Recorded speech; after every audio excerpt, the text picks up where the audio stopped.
تاریخ اسلام میں آج ہم مغلیہ سلطنت کا آغاز اور اس کے زوال کے بارے میں پڑھیں گے۔ اگر چینل پر نیو ہے تو چینل کو سبسکرائب کر دیں، ویڈیو پسند آئے تو لائک لازمی کر دیں۔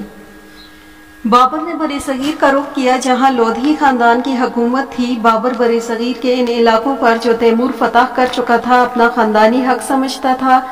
ان کو حاصل کرنے کے لیے اس نے کئی حملے کیے اور اپریل 1566 کو پانی پت کی پہلی جنگ میں ابراہیم لودھی کو شکست دے کر دہلی پر قبضہ کر لیا۔ اس کے لڑکے ہمایوں نے آگے بڑھ کر آگرہ پر قبضہ کر لیا۔ بابر اپنے آبائی وطن خراسان میں تو حکومت قائم کرنے میں ناکام ہو گیا، لیکن ہندوستان میں ایک ایسی عظیم سلطنت کی بنیاد ڈالی جو اپنی وسعت آبادی، وسائل، شان و شوکت اور کارناموں میں وسط ایشیا کی تیموری سلطنت سے بازی لے گئی۔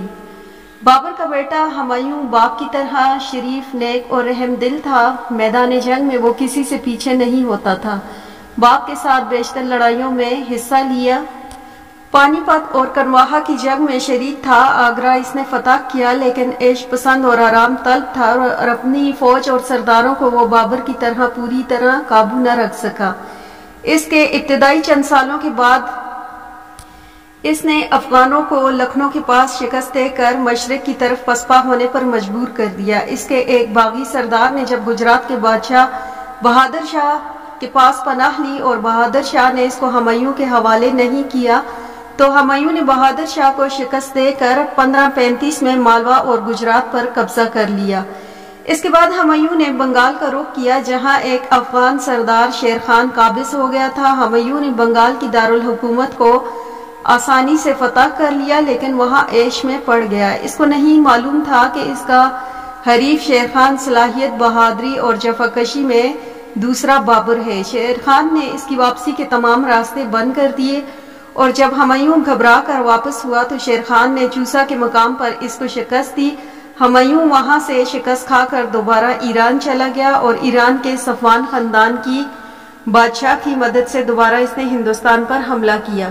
تو اس وقت شیر خان سوری فوت ہو چکا تھا۔ اس نے ان سے جنگ کر کے اپنے کھوئی ہوئی سلطنت کو دوبارہ حاصل کیا، لیکن اس کی زندگی نے وفات نہ کی اور وہ جلد فوت ہو گیا۔ اس کے بعد اس کا 10 سالہ بیٹا اکبر تخت نشین ہوا اور وہ ہمایوں کا کمانڈر بیرم خان اس کا اتالیق مقرر ہوا۔ اکبر نے کل 5 سال حکومت کی۔ اس عرصے میں اتنی بڑی سلطنت قائم کر دی جو وسعت میں تقریباً دہلی کی سلطنت کے برابر تھی۔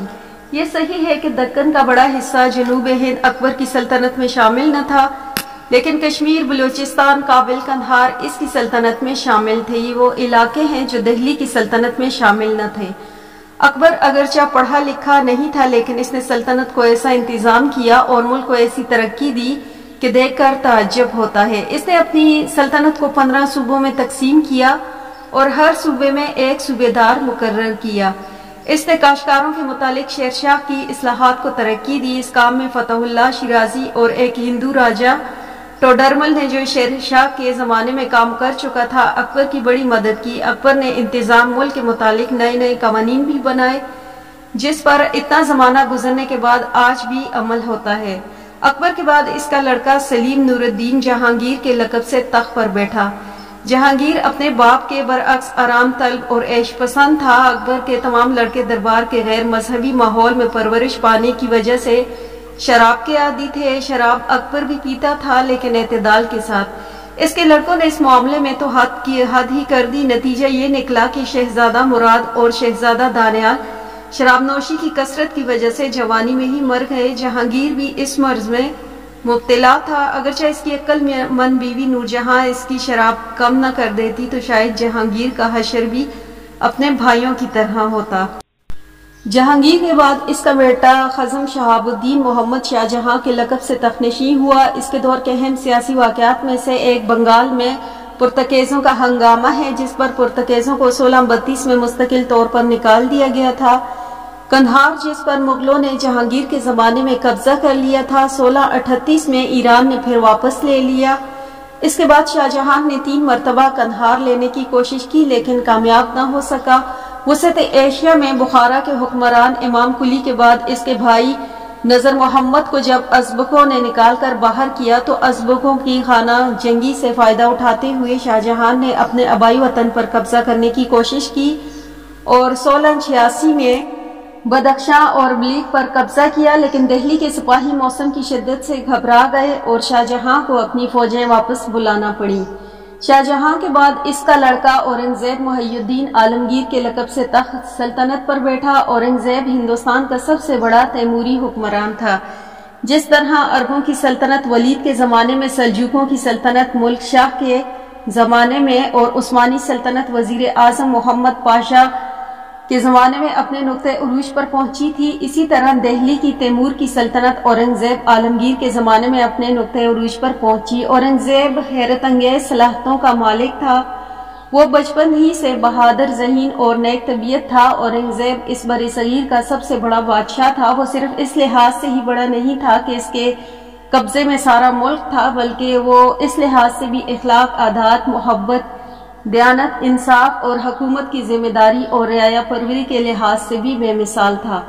وہ سرکاری آمدنی کو اپنے ذاتی خرچ میں نہیں لاتا تھا، کیونکہ وہ رعایا کا مال تھا۔ رعایا سے رقم ٹیکس کے ذریعے وصول کی جائے، اسے رعایا پر ہی خرچ کرنا چاہیے۔ اسے اپنے ذاتی عیش و آرام کی تعمیر پر خرچ کرنا بری عادت ہے۔ خلفائے راشدین نور الدین زنگی، صلاح الدین ایوبی، خود ہندوستان میں ناصر الدین محمود کا یہی طریقہ تھا۔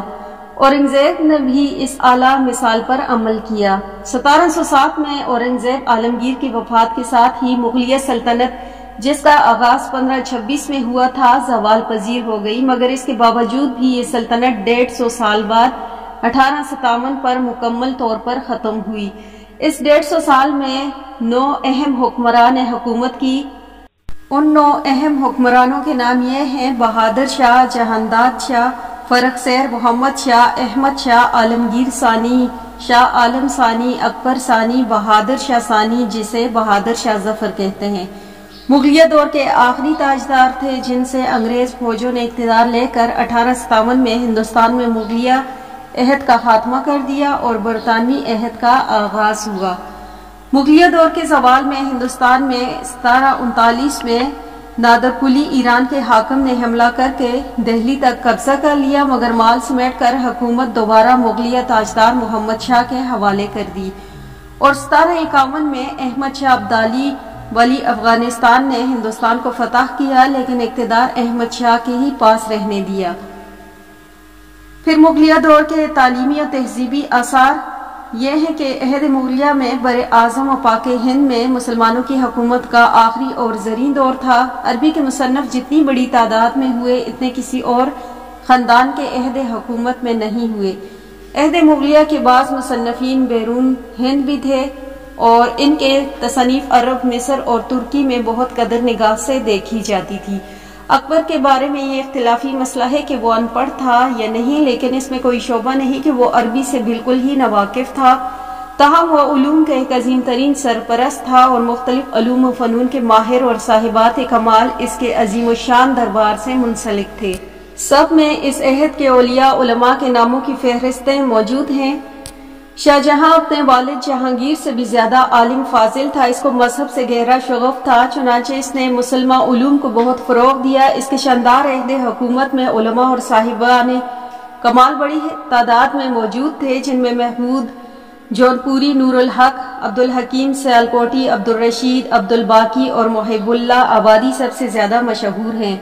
یہ سب کئی کتابوں کے مصنف بھی تھے۔ شہنشاہ اورنگزیب عالمگیر سب سے بڑھ کر عالم فاضل اور بہت زیادہ مذہبی و متقی تھے۔ انہوں نے اپنی سلطنت میں اسلامی علوم کی اشاعت اور مسلمانوں کی تعلیمی ترقی کے لیے نہایت خلوص اور مستعدی سے کام لیا۔ عالمگیر نے شیخ نظام کی سرکردگی میں ممتاز علماء دین کی ایک مجلس مقرر کی تھی تاکہ حنفی فقہ نہایت جامع شکل میں مرتب کیا جائے اور اس میں اہم اور زبردست کام پر کثیر دولت صرف کی جائے۔ حنفی فقہ کا یہ مجموعہ فتاوی عالمگیری ہے، جو بیرون ہند فتاوی الہندیہ کے نام سے زیادہ مشہور ہے۔ عہد عالمگیری کے علماء میں ملا جیون، محب اللہ اعلی آبادی، میر زاہد اور ملا قطب الدین سہالوی خاص طور پر قابل ذکر ہیں، اور یہ سب متعدد کتابوں کے مصنف بھی ہیں۔ شہنشاہ عالمگیر کی وفات کے بعد سلطنت مغلیہ کی عظمت و قوت زوال پذیر ہونے لگی۔ بہادر شاہ علماء کی صحبت میں رہنا بہت پسند کرتا تھا، مگر محمد شاہ عیش و عشرت اور عیاشی میں شرمناک حد تک مبتلا ہو گیا اور اس کے بعد مغل بادشاہ بااقتدار نہیں رہے۔ لیکن یہ عجیب بات ہے کہ عالم کی وفات کے بعد سلطنت مغلیہ کے بصرت زوال اور ملک میں بدامنی ہو جانے کی وجہ سے اس زمانے میں بہت سے علماء پیدا ہوئے